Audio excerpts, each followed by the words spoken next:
Welcome to Global Voices, the official podcast of the Center for Socially Engaged Theatre at the University of Regina. This question might, maybe not necessary, but I think I should ask. Okay. How fulfilled are you? You're in the non-profit sector. But you know, there's something about fulfillment that is not so much about money you of course get, not. you know. Of course. How fulfilled are you as a lecturer? Well, I think my fulfillment in the opportunity that I'm able to create, Great. the opportunities I'm able to ask questions, Yeah, explore. the opportunity I'm able to broaden my horizon. Yeah. The opportunity for me to know that I need to get better every day. Yeah. The opportunity that I'm able to make room for others. Great. The opportunity that when I'm in a room, I own that I think differently. Yeah. I speak differently because my experiences are also different, and I've had the opportunity of people telling me, "My goodness, you just said that in a different way. I love the way you said it." For me, that's the joy that I'm able to connect those dots, that I'm able to make those connections, and I'm able to hopefully inspire other people. And I think for me, that's the fulfillment. I think that's what makes the total person, right? That's what makes the total person. You could have money. Once those things are missing, then you begin to use the money to buy those things. That's right. And oftentimes they're not. You don't get them, because they come from within. So I think that is enough fulfillment, if you permit me to say that. That if you are in a position, of course you are, how will you advise someone coming to Canada to study? Whether it's an undergraduate, postgraduate, or somebody immigrating from another country to Canada, how will you advise the person? Well, I think the first thing I would say is that we are all in the journey of becoming. And even for me, I have not arrived at all. In fact, I've not even started. But understanding that we're in the journey of becoming is critical. Great. That we are every day, and first thing I do with all of my students, once they start with me, I have one-on-one with them, and I tell them, what do you want to do? Why are you here? What do you want to learn? Where do you see yourself in the next A B C D? Am I the right fit for you? And different questions like that. What are your skill sets? What are those questions that will help me to evaluate? Because a lot of the time, I think that we need to know that we're in that journey we're on the journey of becoming altogether. Yeah. And we need to do thorough evaluation of ourselves. Sure. Right? It's like, oh yes, I love to do this, but I don't have this. How can I get there? Okay. Now that is not a deficit thinking mindset. Okay. It's an actual way of saying that's the point I want to get to.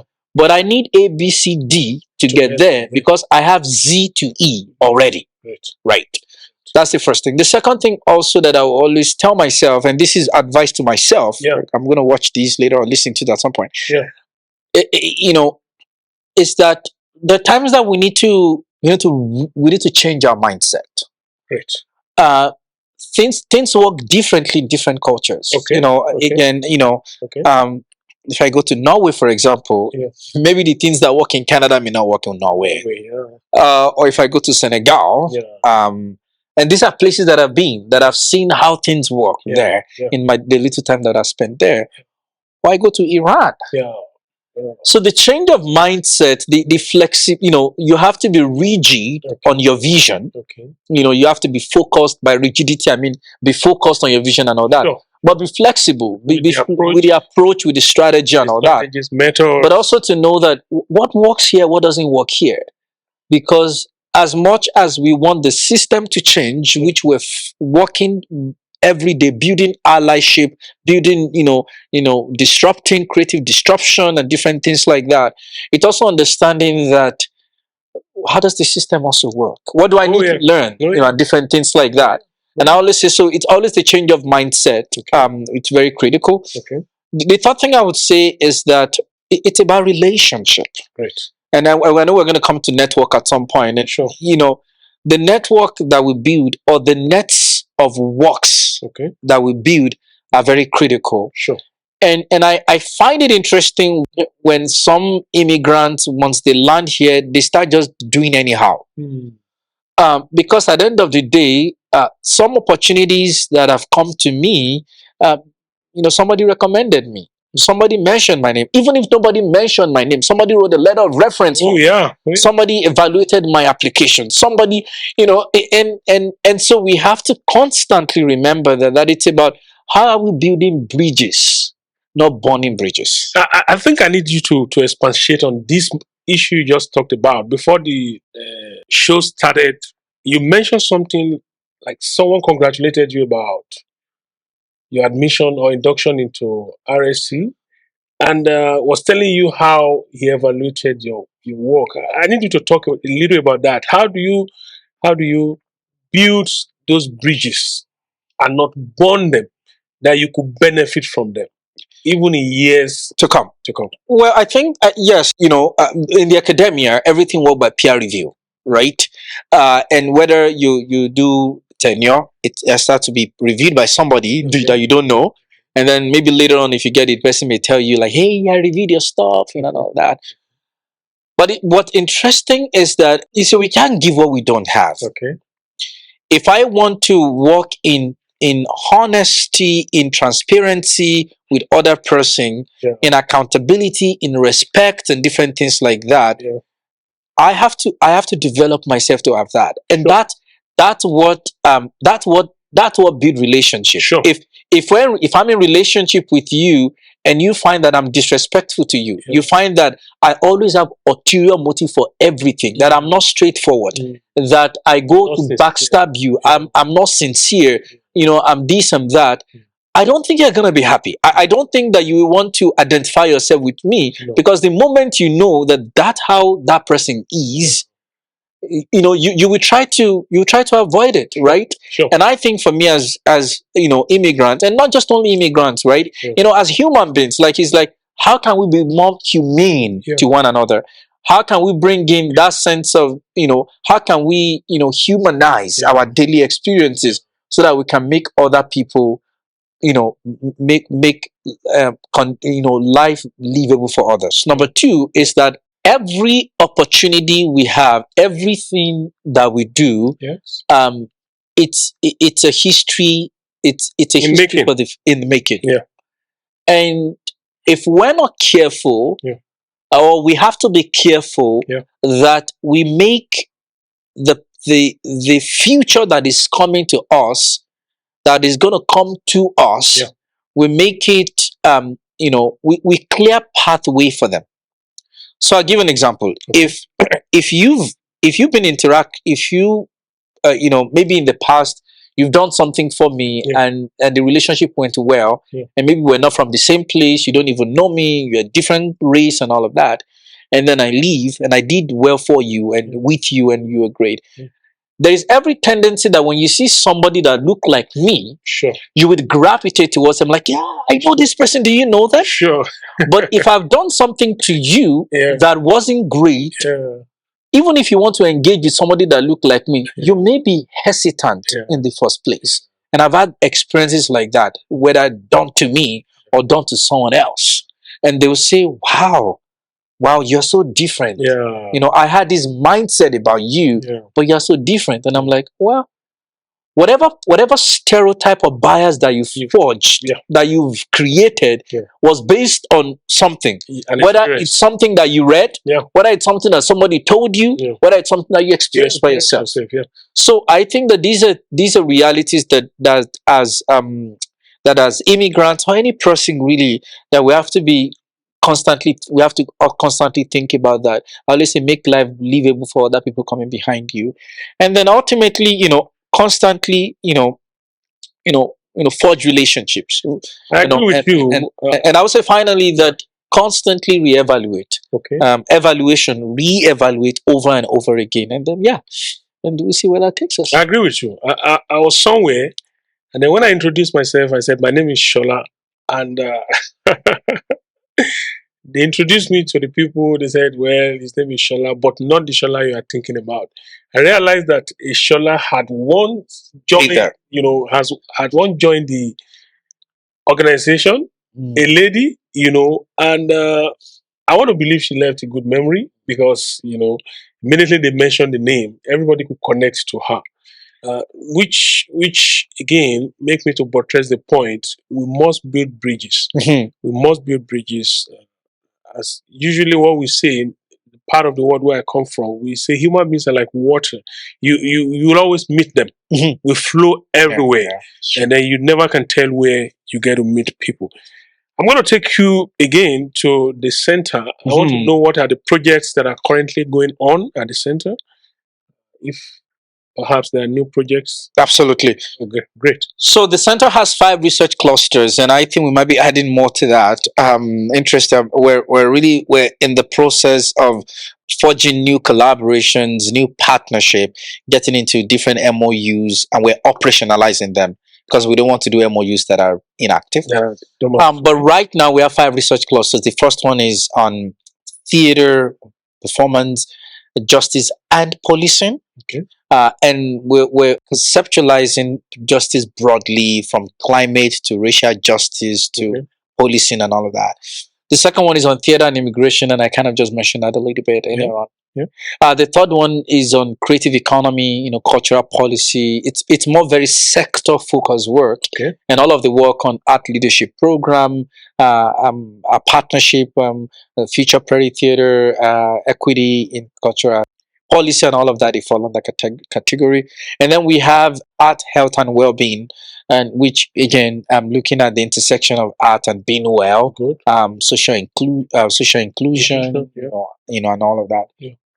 And then the last one is around, it's more like a theoretical piece around decolonization. It's like performance theory, really, looking at ethics, post-colonial theory and all of that. And there's a part of that I also connect to African studies, particularly when we start looking at post-colonial theory and different things like that. And so each of those projects, and then I have my amazing grad students that are working on policing in their work.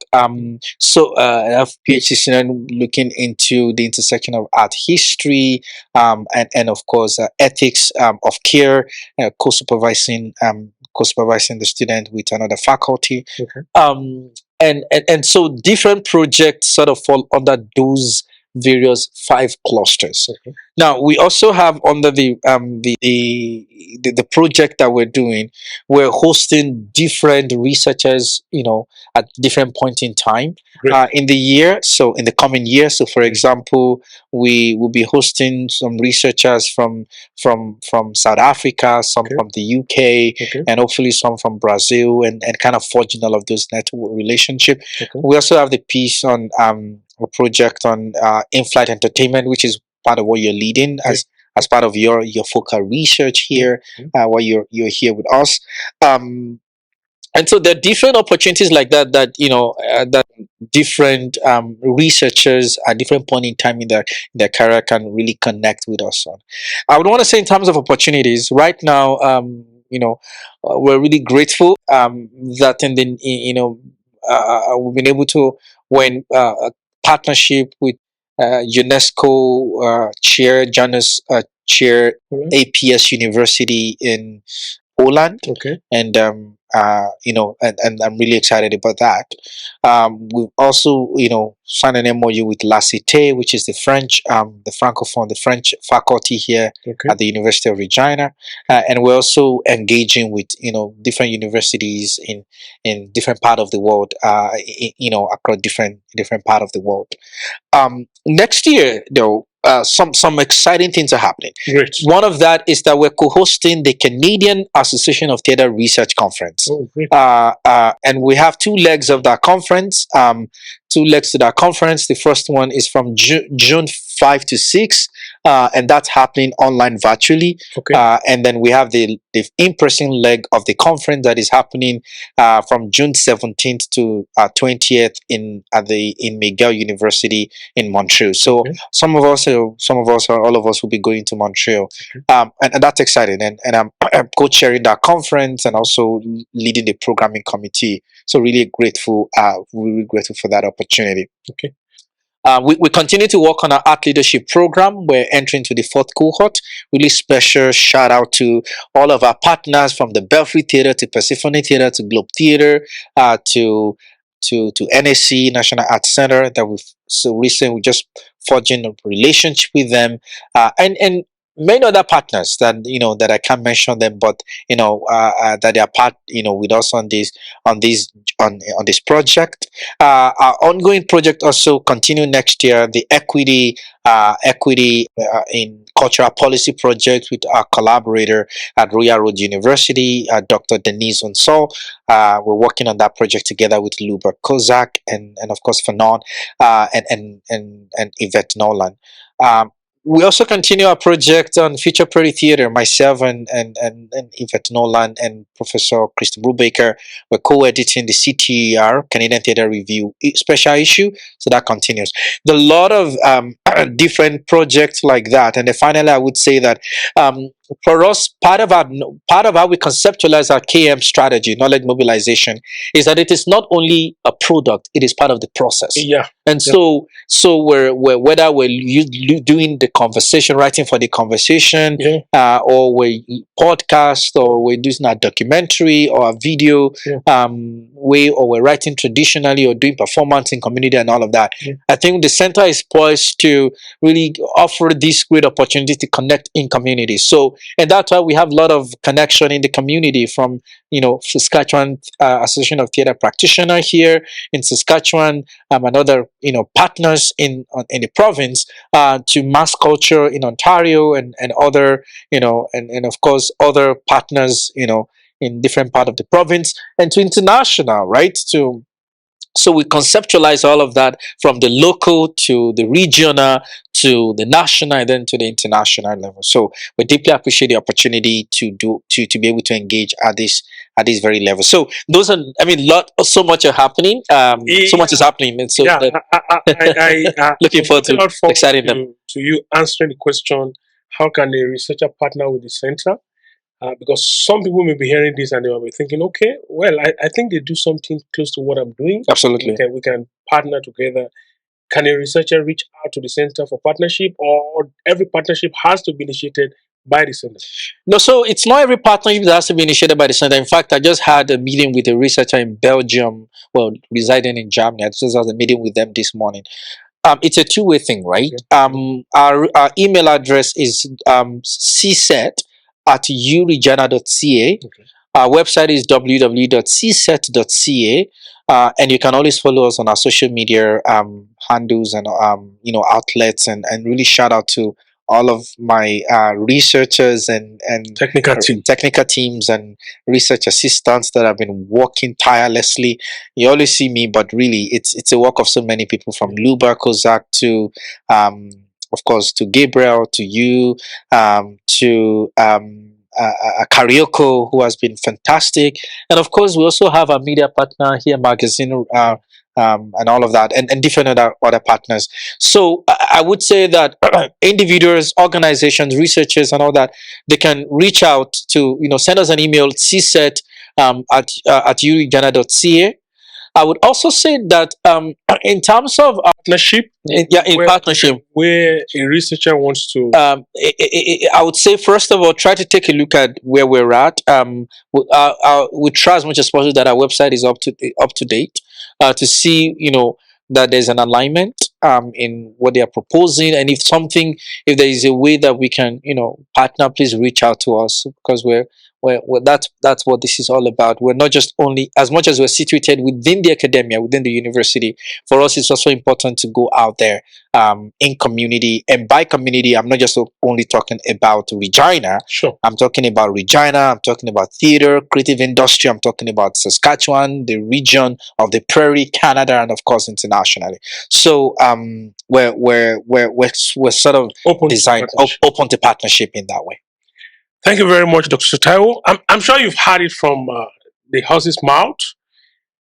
The center is open, and then we collaborate, and we try as much as possible to engage with the community. We try as much as possible to engage with researchers across the country and globally as well.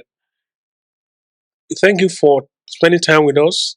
You can interact more with us by either sending us email, listening to some other podcasts that we have recorded before, or download our report. We have quite a number of research reports that we have on our website. You could just download them and then shoot us a mail if you need to ask any question, and sure, we'll respond to you.